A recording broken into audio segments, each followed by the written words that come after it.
Hello and welcome. Pause and take a breath. Not because someone told you to, not to calm your thoughts or prepare for something else, just because breathing is happening. You're not forcing it, it's just there. And in this breath, everything you need is already here. Life, calm, truth, all of it. What if you didn't need anything more? What if the only thing keeping you from truth is thinking that it isn't already yours? The search starts when we feel something is missing. Whether it's peace, love, answers, success, or happiness, the search comes from the idea that something's wrong or incomplete. We start believing, this isn't enough. I'm not enough. I have to find something more. People often say seeking is a spiritual or meaningful thing, but often it just means we can't accept what's already happening. The seeker keeps going in circles. New questions, new books, new teachers, but always the same feeling. I'm not there yet. You often hear things like, a real truth seeker does this, or to wake up you need to act like that. But stop and think. Am I really here to become someone else? To work toward being a better spiritual person? Take chasing money, for example. You work and earn, but it doesn't feel like enough. Then you want more. You might even get stuck in a loop where you do anything just to keep earning. It can become an obsession. The same thing can happen with truth-seeking. It starts with good intentions, but can turn into chasing more and more spiritual experiences, books, or teachers. But the truth has always been inside you. When you finally realize that the seeking can stop, if you don't stop, the search becomes another kind of madness. The truth is in you, because you are the truth. Everything is part of you.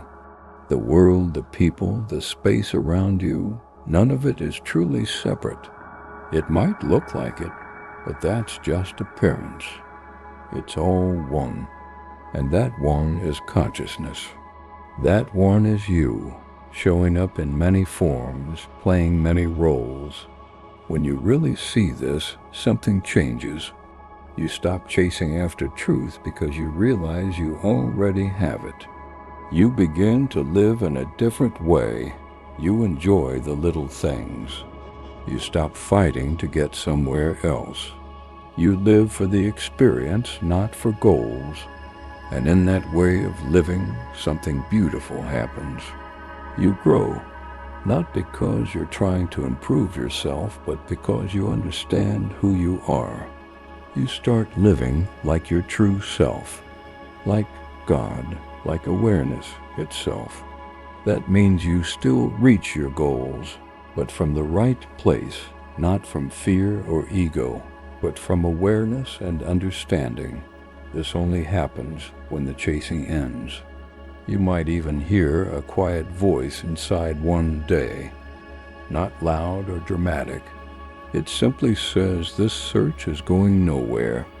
You look back at all the books, the talks, the meditations, the courses. Some helped, some gave peace. But still, you felt something was off.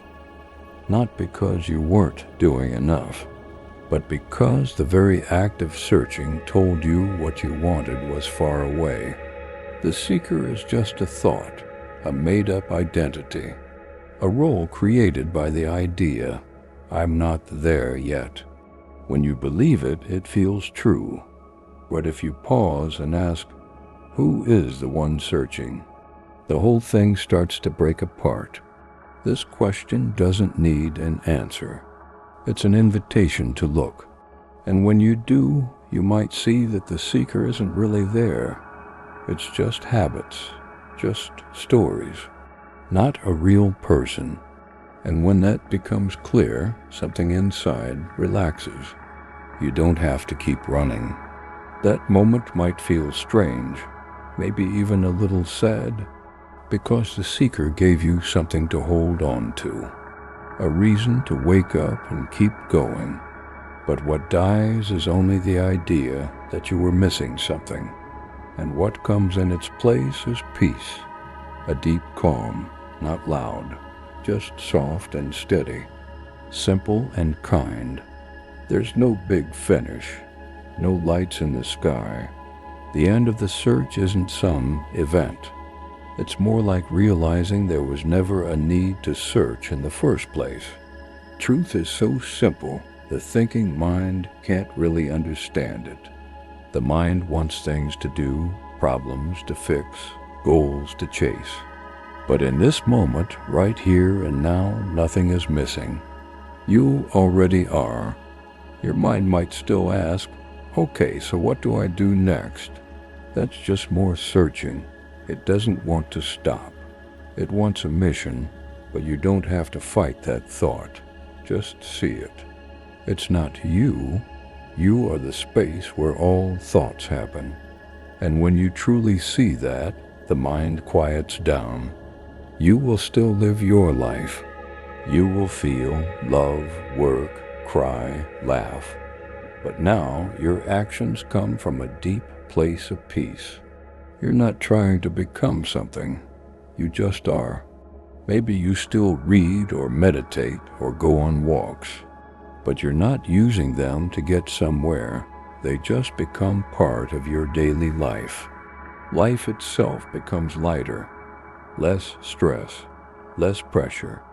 You stop arguing with yourself. You stop comparing yourself to others.